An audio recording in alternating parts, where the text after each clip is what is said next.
नमस्कार दोस्तों, स्वागत है आपका मेरे यूट्यूब चैनल सेल्फ मेडिकोस में। तो आज हम पढ़ेंगे एपोप्टोसिस। जैसा कि हम पिछले वीडियो में नेक्रोसिस को डिस्कस किए थे, तो आज एपोप्टोसिस पढ़ेंगे और जो नेक्स्ट वीडियो होगा उसमें हम एपोप्टोसिस और नेक्रोसिस के बीच का डिफरेंस देखेंगे। तो देखिए, शुरू करते हैं एपोप्टोसिस को। एपोप्टोसिस, सबसे पहले ये जानिए कि एपोप्टोसिस एक इरिवर्सिबल सेल इंजरी है। जब सेल इस स्टेज में पहुंच जाता है कि सेल को एपोप्टोसिस कराना है या सेल को सुसाइड करना है, तो वो सेल जो है अपने वापस से नॉर्मल स्टेज में नहीं आता है। ठीक है, आप ऐसा समझिए, कोई मरने के बाद क्या वापस ज़िंदा हो सकता है? क्या वो लाइव हो सकता है? तो ये पॉसिबल नहीं है। तो वैसा ही एपोप्टोसिस में होता है।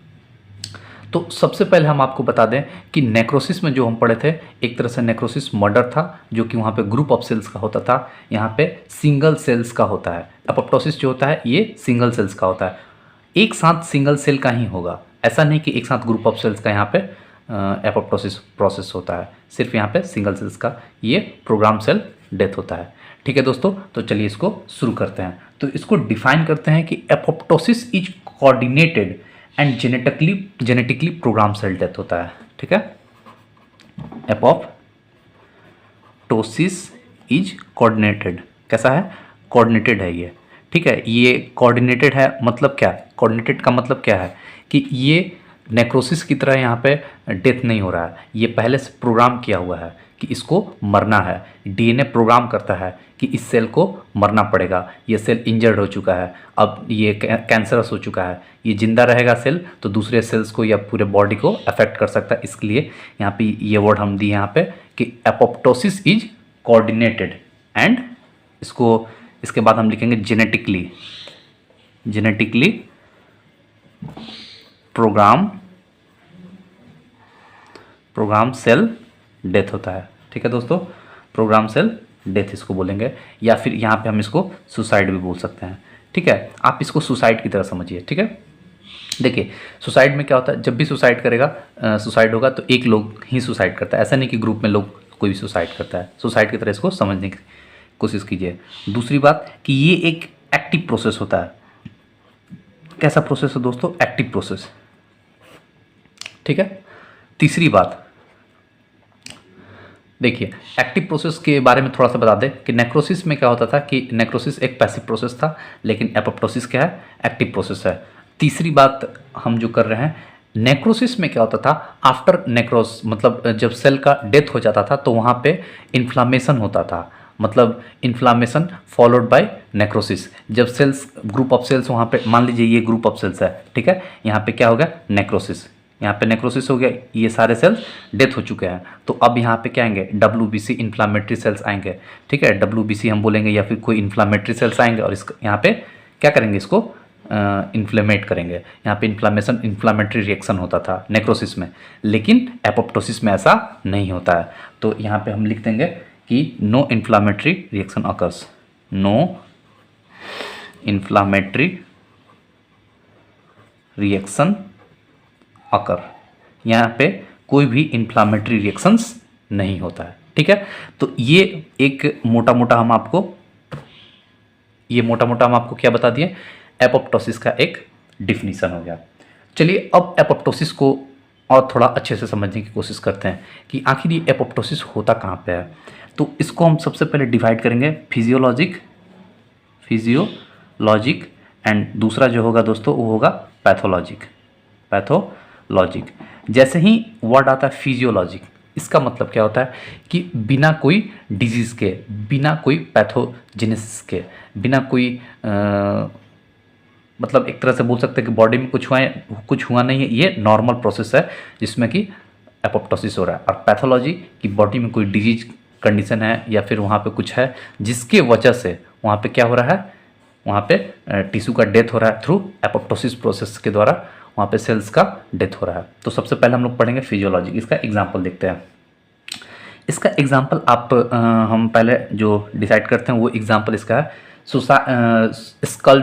स्कल्पटिंग ऑफ टिश्यू या ऑर्गन ड्यूरिंग एम्ब्रियोजेनेसिस। देखिए इसको लिखते हैं स्कल्पटिंग ऑफ टिश्यू या ऑर्गन ड्यूरिंग क्या, ड्यूरिंग एम्ब्रियोजेनेसिस। अब देखिए होता क्या है कि जब एम्ब्रियोजेनेसिस होता है, एम्ब्रियो का फॉर्मेशन होता है, तो वहाँ पे एक साथ बहुत सारे सेल्स का फॉर्मेशन हो जाता है। ठीक है, यहाँ पे बहुत सारे सेल्स का फॉर्मेशन हो गया। ये हमारा मान लीजिए एम्ब्रियो है। ठीक है, बहुत सारे सेल्स का फॉर्मेशन हो जाता है एम्ब्रियो में। अब इसको क्या करना है, इसको सारे सेल्स जो है एक साथ क्या एक ही साथ काम करेंगे, नहीं, सारे सेल्स को अपने अपने, किसी से किडनी बनेगा, किसी से हार्ट बनेगा, मतलब ऐसा है। तो यहाँ पे क्या एक डिज़ाइन तो बनाना पड़ेगा ना, कि मान लीजिए एम्ब्रियो का साइज है, एक फिक्स साइज होता है, या कोई भी टिश्यू बनेगा, कोई भी ऑर्गन बनेगा, तो उसको फिक्स साइज में बनाना पड़ेगा, एक आकार देना पड़ेगा। ऐसा तो नहीं है कि एम्ब्रियो जैसा है वैसा ही रहता, नहीं, वो पहले डेवलप करता है एक पूरे ऐसा मतलब स्फीयर के जैसा। ठीक है, आप लोग पढ़े होंगे ट्रोफोब्लास्ट, मोरूला, गैस्ट्रुला, वो स्टेज होता है एम्ब्रियो का। उसके बाद इसमें क्या होता है, स्कल्पटिंग होता है, मतलब कि जैसे मूर्ति बनाता है ना, मूर्तिकार क्या करता है, पत्थर को पहले लेता है, पत्थर तो एक ठोस पदार्थ होता है, और मान लीजिए ये पत्थर है, ठीक है, और इसको ये काट के ये ऐसा मूर्ति बना दिया। ठीक है, ये ऐसा मूर्ति बना दिया। तो ये क्या किया होगा, जो मूर्तिकार है इसमें स्कल्पटिंग किया, स्कल्पचरिंग किया, यानी कि इसको काट के, इसको छेनी और हथौड़ी से काट के क्या किया, इसको स्कल्पटिंग किया और इसको आकार दिया। तो वैसे ही होता है। तो जो भी सेल्स को यहाँ पे डेथ करना है, मरना है, या फिर उसको प्रोग्राम किया जाता है कि ये सेल्स डेथ हो जाएगा, ये सेल का डेथ हो जाएगा, ये सेल का डेथ हो जाएगा, ये सेल्स का, तब जाके एक अच्छा सा एक एम्ब्रियो बन के एक तैयार होगा। तो ये हम बोलेंगे यहाँ पे sculpting of tissue organ during embryogenesis. ठीक है, दूसरा एग्जांपल की बात करते हैं दोस्तों। तो देखिए दूसरा एग्जांपल है इसका दोस्तों कि हार्मोन डिपेंडेंट टिश्यू हमारे बॉडी में, देखिए हार्मोन डिपेंडेंट टिश्यू, यानी कि हमारे बॉडी में कुछ ऐसे भी टिश्यू हैं, कुछ ऐसे भी ऑर्गन हैं जो कि हार्मोन पे डिपेंडेंट है। हार्मोन खत्म यानी कि उसका काम खत्म। तो सबसे पहले हम बोलेंगे यहाँ पे एंडोमेट्रियल लाइनिंग या फिर एंडोमेट्रियल शेडिंग। जैसे ही बॉडी में एस्ट्रोजन प्रोजेस्टेरॉन का हार्मोन का जो लेवल है वो डिक्रीज होता है, तो यहाँ पे एंडोमेट्रियल का शेडिंग ऑफ हो जाता है। तो क्या होता है, वहाँ पे पहले से प्रोग्राम होता है कि जो एंडोमेट्रियल लाइनिंग है उसको डेथ होना पड़ेगा, उसको मरना पड़ेगा। ठीक है, तो इसको हम बोलते हैं एंडोमेट्रियल शेडिंग। तो ये आता है हार्मोनल डिपेंडेंट टिश्यू में। तो ये क्या है, यहाँ पे क्या हो रहा है, सेल का एपोप्टोसिस हो रहा है। पहले से प्रोग्राम किया गया है कि मतलब एंडोमेट्रियम को डेथ होना पड़ेगा, एंडोमेट्रियम का शेडिंग ऑफ हो जाएगा, मतलब जो नॉर्मली साइकिल चलता है, पीरियड चलता है फीमेल्स में उसका। तो ये प्रोग्राम सेल डेथ के अंदर आता है एंडोमेट्रियल शेडिंग, ये हार्मोन पर डिपेंडेंट है। तीसरी बात करते हैं दोस्तों कि मान लीजिए कि जो हमारे इंटेस्टाइनल एपिथीलियम है, ठीक है, तो वहाँ पे रिप्लेसमेंट होता है सेल्स का।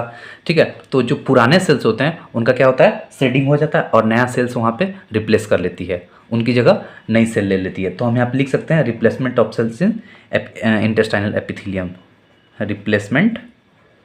Replacement of cells in intestinal epithelium. यानी इंटेस्टाइनल एपिथीलियम में क्या होता है, ये जो नए सेल्स होते हैं उनका, पुराने सेल्स होते हैं उनका रिप्लेसमेंट हो जाता है नए सेल्स से।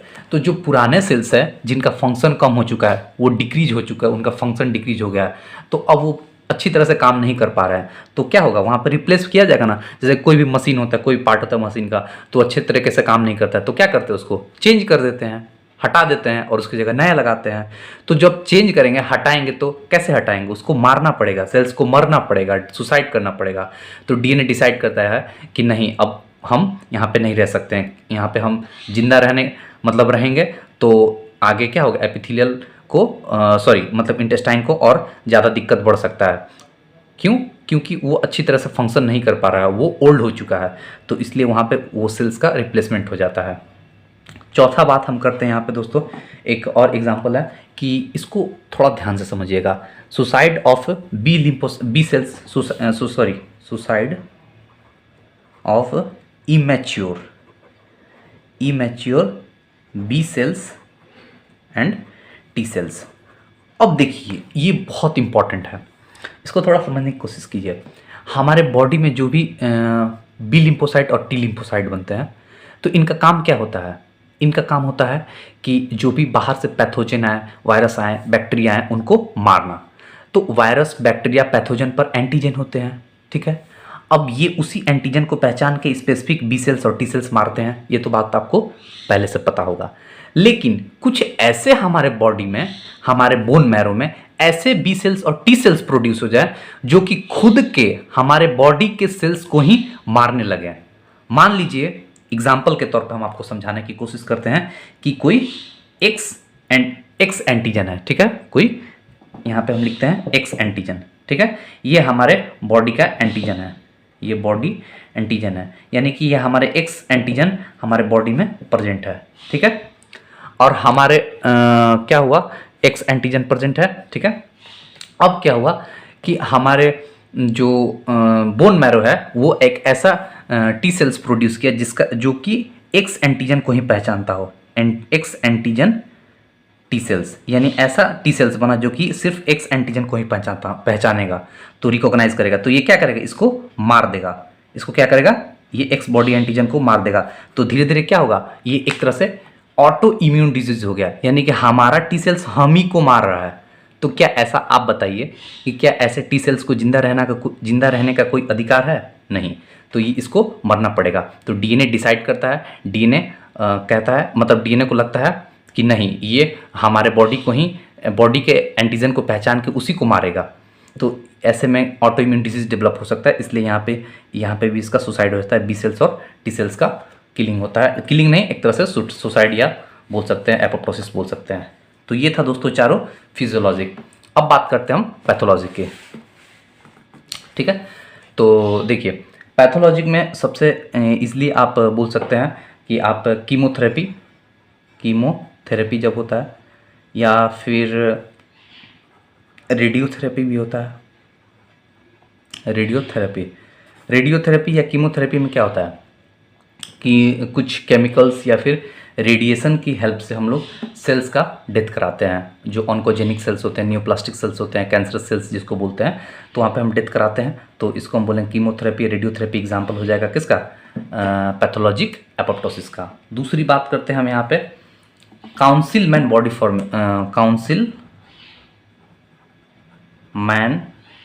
Bodies in viral hepatitis. देखिए, वायरल हेपेटाइटिस में क्या होता है, वायरल हेपेटाइटिस में जब मतलब लीवर का इन्फेक्शन होता है वायरस के द्वारा, ठीक है। तो यहाँ पे एपोप्टोसिस होता है, और एपोप्टोसिस के बाद काउंसिलमैन बॉडी का फॉर्मेशन होता है। आपको ये माइक्रोस्कोपिक स्टडी में, या फिर जब हम लीवर का बायोप्सी करेंगे तो वहाँ पे मिलेगा। लीवर का जब हम बायोप्सी करेंगे, जैसे मान लीजिए किसी लीवर को हेपेटाइटिस हो गया, मतलब किसी पेशेंट को हेपेटाइटिस हो गया, ठीक है। तो हेपेटाइटिस का हम जब बायोप्सी लेंगे, मतलब डीप स्टडी करेंगे, तो उसमें हमको मिलेगा वहाँ पे काउंसिलमैन बॉडी का फॉर्मेशन। तो ये जो काउंसिलमैन बॉडी है वो कैसे बना है, आफ्टर द एपोप्टोसिस। ये भी एक एपोप्टोसिस का एग्जाम्पल है। तो उम्मीद करते हैं दोस्तों आपको फिजियोलॉजिक और पैथोलॉजिक समझ में आया होगा। अब हम आगे बढ़ते हैं, ठीक है, आगे बढ़ते हैं और इसके मैकेनिज्म की बात करते हैं, ठीक है। तो मैकेनिज्म ऑफ एपोप्टोसिस, यानी कि एपोप्टोसिस का क्या मैकेनिज्म है। सबसे पहले इसका दो मैकेनिज्म है। पहला है इंट्रिंसिक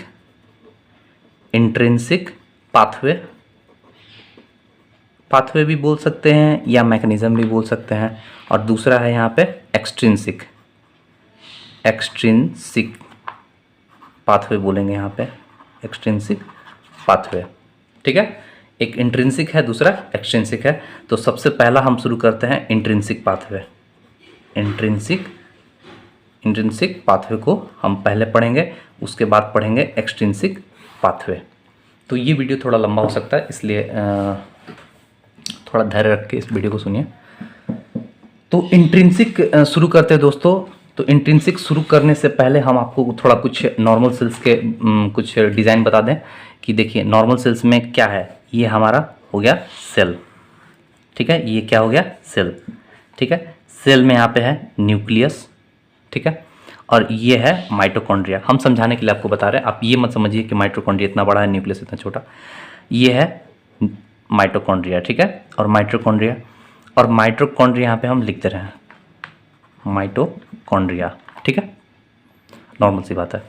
अब क्या होता है माइटोकॉन्ड्रिया के अंदर, होता है cytochrome C, electron transport chain होता है, ईटीसी होता है माइटोकॉन्ड्रिया के अंदर। तो हम इसको लिखेंगे यहाँ पे लिख देते हैं साइटोक्रोम सी, सीधा साइटोक्रोम सी, ठीक है। साइटोक्रोम सी होता है किसके अंदर, माइटोकॉन्ड्रिया के अंदर। अब देखिए होता क्या है, मेनली हम आपको बता दें एपोप्टोसिस प्रोसेस जो है कैस्पेज एंजाइम के एक्टिवेशन से ही होता है। जैसे ही सेल में कैस्पेज एंजाइम एक्टिवेट हुआ, और ये कैस्पेज क्या करता है, एंडोन्यूक्लियस को एक्टिव करेगा। एंडोन्यूक्लियस क्या करेगा, डीएनए को बीच से पैलिंड्रोमिक सीक्वेंस जहां जहां पे है वहां से डीएनए को कटिंग करना स्टार्ट कर देगा, और सेल्स का क्या होगा, डेथ होना तय है, सेल्स का मरना तय है। तो साइटोक्रोम सी जो है माइटोकॉन्ड्रिया के अंदर होता है, ठीक है, नॉर्मल सी बात है। अब होता क्या है कि साइटोक्रोम सी जो है जैसे ही माइटोकॉन्ड्रिया से बाहर आएगा, ठीक है, साइटोप्लाज्म में आएगा, तो ये बाइंड कर देगा, ये क्या करेगा कि ये बाइंड करेगा, किससे बाइंड करेगा, एपोप्टोटिक फैक्टर कुछ होते हैं हमारे बॉडी में, एपोप्टोटिक एक्टिवेटिंग फैक्टर बोलते हैं, उससे बाइंड करके ये कैस्पेज 9 को एक्टिवेट करेगा, और वहाँ से ये कैस्पेज 9 जो है किसको क्या करेगा, एंडोन्यूक्लियस को एक्टिव कर देगा। तो चलिए अब इसको देखते हैं। तो अब साइटोक्रोम सी को अंदर रखेगा कौन, ये तो बार बार बाहर निकलना चाहेगा। तो माइटोकॉन्ड्रिया के मेम्ब्रेन पर कुछ यहाँ पे सील्स लगे होते हैं, कुछ यहाँ पे दरवाजे लगे होते हैं जो कि हमेशा बंद होता है। इसी के द्वारा, मतलब इसी के थ्रू साइटोक्रोम सी बाहर निकल सकता है। तो इस दरवाजा का नाम है जो कि सील करके रखता है माइटोकॉन्ड्रिया को, यहाँ से बाहर ना निकले साइटोक्रोम सी, इसका नाम है BCL2, BCL2 बोलेंगे, या फिर यहाँ पे हम बोल सकते हैं MCL1 भी होता है ये, ठीक है। इस दरवाजा का क्या नाम है, BCL2 या MCL1 या BCL2, ठीक है, इस दरवाजा का नाम है। और इसको हम बोलते हैं एंटी एपोप्टोटिक फैक्टर। क्यों, क्योंकि ये एपोप्टोसिस से रोक रहा है ना, यहाँ पे सेल को सुसाइड होने से रोक रहा है। तो यहाँ पे हम बोलेंगे एंटी एपोप्टोटिक फैक्टर APF, ठीक है। ये सील रहेगा BCL2 या MCL1 जो सील मटेरियल है, ये सील रहेगा। तो यहाँ पे क्या होगा, साइटोक्रोम सी जो है बाहर नहीं निकलेगा, तो किसी एपोप्टोटिक एक्टिवेटिंग फैक्टर से बाइंड नहीं करेगा, तो वहाँ पे एंडोन्यूक्लियस एक्टिव नहीं होगा, ठीक है। तो कैस्पेज एक्टिव नहीं होगा, तो मेनली कैस्पेज को एक्टिव नहीं होने देना है।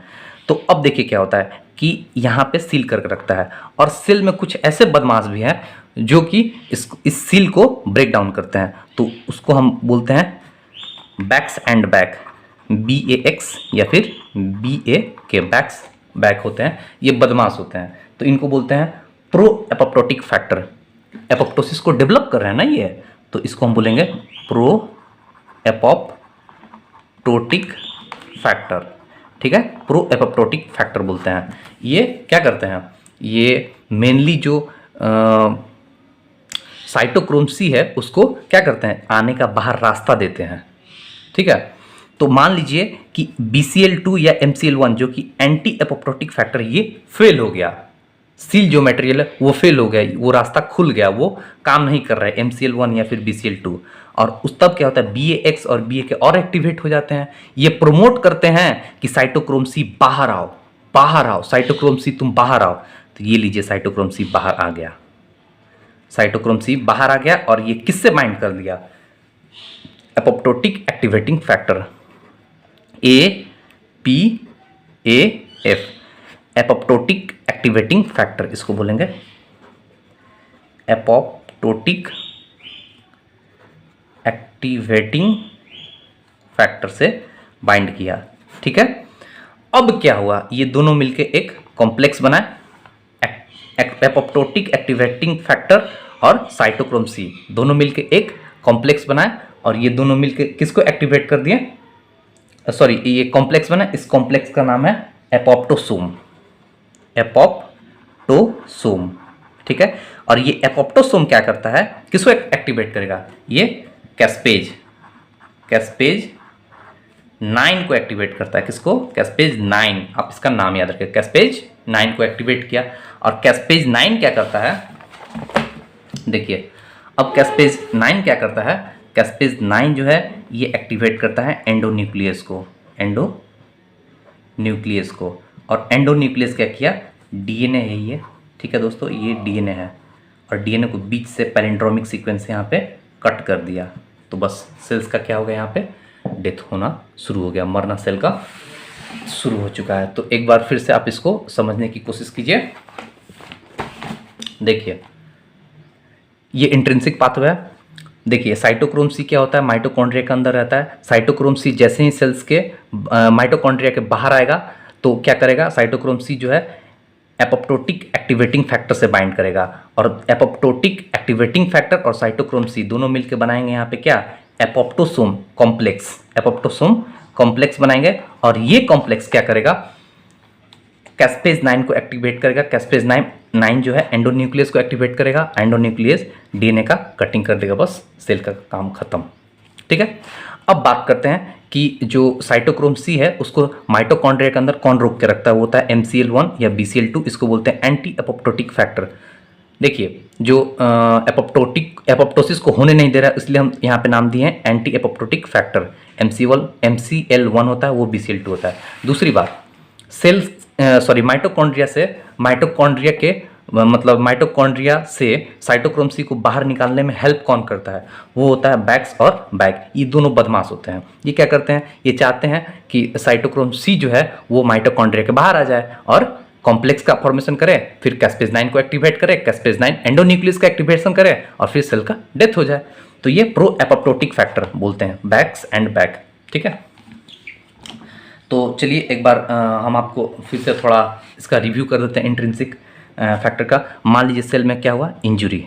सेल में क्या हो गया, इंजुरी। इंजुरी के बाद क्या हुआ, यहाँ पे अब तो मरना है सेल को, तो मान लीजिए प्रोग्राम सेल डेथ, PCD लिख दे रहे हैं यहाँ पे। ठीक है, अब इसके बाद PCD के बाद क्या हुआ कि बैक्स और जो बैक है, बैक्स और बैक, इनका जो है संख्या या फिर इसका जो क्वांटिटी है बढ़ गया। एंड BCL2, जो BCL2 या फिर MCL1 है, इनका नंबर कम हो गया। ठीक है, BCL2 का नंबर कम हो गया ओवरऑल। ठीक है, इनका नंबर कम हो गया और बैक्स और बैक का नंबर जो है बढ़ गया, बदमाशों का नंबर बढ़ गया है। देखिए यहाँ पे नंबर इंक्रीज हो गया और इनका नंबर डिक्रीज हो गया। अब क्या होगा, यहाँ पे ये साइटोक्रोम सी बाहर निकलेगा। साइटोक्रोम सी आउट फ्रॉम, कहाँ से आउट हो जाएगा, माइटोकॉन्ड्रिया से आउट हो गया। अब साइटोक्रोम सी किससे बाइंड किया, साइटोक्रोम सी प्लस किससे बाइंड किया, एपोप्टोटिक एक्टिवेटिंग फैक्टर से। एपोप्टोटिक एक्टिवेटिंग फैक्टर APAF बोलते हैं इसको। और इससे एंडोन्यूक्लियस इससे क्या एक्टिवेट होगा, इससे क्या एक्टिवेट होगा, इससे कैस्पेज 9 एक्टिवेट हुआ। और ये एक्टिवेट किया किसको, ये किसको एक्टिवेट करेगा, एंडोन्यूक्लियस को। ठीक है, तो उम्मीद करते हैं आपको इंट्रिंसिक पाथवे समझ में आ गया होगा। इंजुरी हुआ सेल में, प्रोग्राम सेल डेथ होगा। ठीक है, तो इसके लिए बैक्स और बैक का नंबर बढ़ेगा, BCL2 और MCL का नंबर कम होगा। इसे साइटोक्रोम सी माइटोकॉन्ड्रिया से बाहर आएगा और ये माइटोकॉन्ड्रिया से लीजिए बाहर आएगा साइटोक्रोम सी, और ये एपोप्टोटिक एक्टिवेटिंग फैक्टर से बाइंड करके कैस्पेज 9 को एक्टिवेट करेगा। कैस्पेज 9 एंडोन्यूक्लियस को एक्टिवेट करेगा और एंडोन्यूक्लियस डीएनए का कटिंग करेगा, सेल का काम खत्म। अब हम आपको बता देते हैं एक्सट्रिंसिक पाथवे को हम डिस्कस करेंगे। तो चलिए शुरू करते हैं। एक्सट्रिंसिक पाथवे,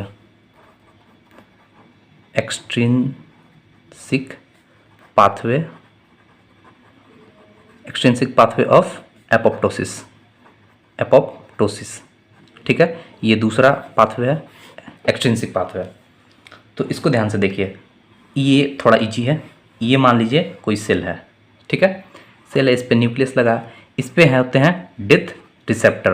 क्या होते हैं, डेथ रिसेप्टर होते हैं। और इस पे कौन बाइंड आके करेगा, लिगेंड्स आके बाइंड करते हैं। तो ये है, इसको हम बोलेंगे डेथ रिसेप्टर। ठीक है, डेथ रिसेप्टर में मेनली कौन होता है? Tumour necrosis factor TNFR, tumour necrosis factor receptor, और फिर है FAS, ठीक है, FAS। ये दोनों क्या हैं? रिसेप्टर हैं, डेथ रिसेप्टर हैं। कौन कौन से, फिर से बताइए आप, फिर से एक बार समझिए। डेथ रिसेप्टर कहाँ प्रेजेंट है? सेल मेम्ब्रेन के सरफेस पर, और इस नाम क्या है इसका? Tumour necrosis factor receptor, tumour necrosis factor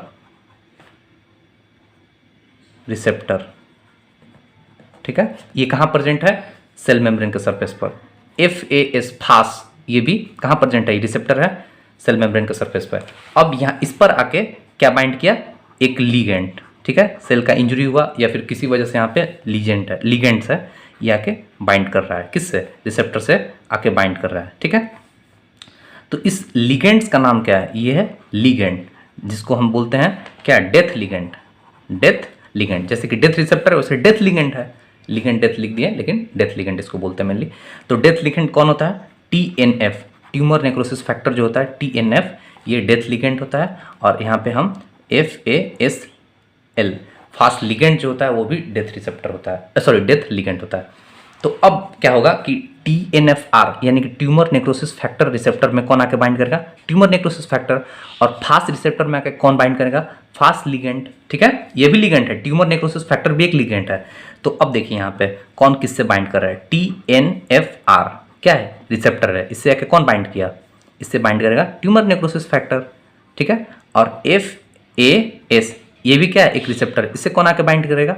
इससे बाइंड करेगा FASL, फास्ट लिगेंड काम करेगा, फास्ट लिगेंड बाइंड करेगा। तो TNF और फास्ट L, फास्ट लिगेंड, ये दोनों क्या है? डेथ लिगेंड, डेथ लिगेंड है, ठीक है। और TNFR और फास्ट ये दोनों क्या है? डेथ रिसेप्टर है, डेथ रिसेप्टर, ठीक है। अब जैसे ही ये इससे बाइंड किया TNFR TNF से और FAS FASL से, ये जैसे ही बाइंड किया तो ये बनाता है एक कॉम्प्लेक्स। जिस कॉम्प्लेक्स का नाम है दोस्तों, इस कॉम्प्लेक्स का नाम है FADD, ठीक है, FADD, ठीक है। और इसका फुल फॉर्म है फास्ट एसोसिएटेड,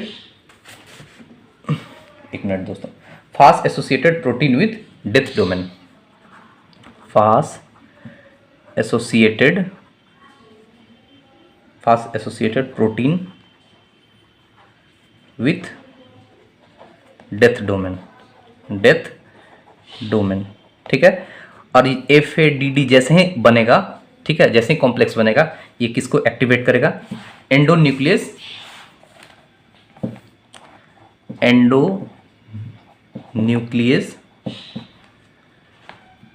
8 को, ठीक है।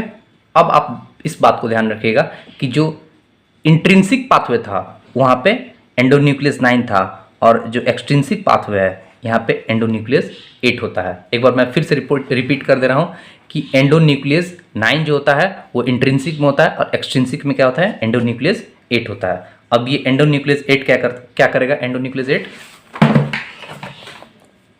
देखिए FADD किसको एक्टिवेट किया?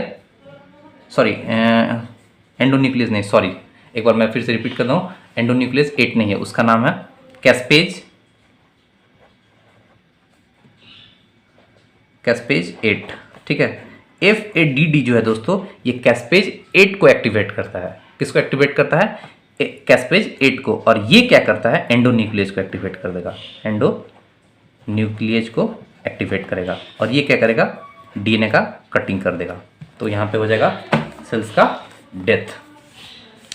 तो एक बार मैं आपको फिर से समझाना चाहूँगा, फिर से एक बार इसको समझ लीजिए दोस्तों कि देखिए ट्यूमर नेक्रोसिस फैक्टर रिसेप्टर पे कौन बाइंड किया? ट्यूमर नेक्रोसिस फैक्टर, ठीक है। यह हो गया फास्ट पर बाइंड किया फास्ट लिगेंड, और ये दोनों बाइंड किया अपने आप, मतलब दोनों बाइंड किया, और ये बाइंड करके क्या बनाता है? एक कॉम्प्लेक्स बनाता है जिसका नाम है FADD। और FADD किसको एक्टिवेट करता है? कैस्पेज, बोलिए, कैस्पेज 8 को एक्टिवेट करेगा, और ये कैस्पेज 8 किसको एक्टिवेट करेगा? एंडोन्यूक्लियस को, एंडोन्यूक्लियस को। और यहाँ से सेल्स का डीएनए का कटिंग हो जाएगा, डीएनए का यहाँ से यहाँ कटिंग हो गया, और इसका रिजल्ट क्या हुआ? सेल का डेथ हो गया। तो उम्मीद करते हैं दोस्तों कि आपको इंट्रिंसिक पाथवे और एक्सट्रिंसिक पाथवे एपोप्टोसिस का अच्छी तरह से समझ में आया होगा। नेक्स्ट वीडियो में एपोप्टोसिस और नेक्रोसिस का डिफरेंस हम डिस्कस करेंगे।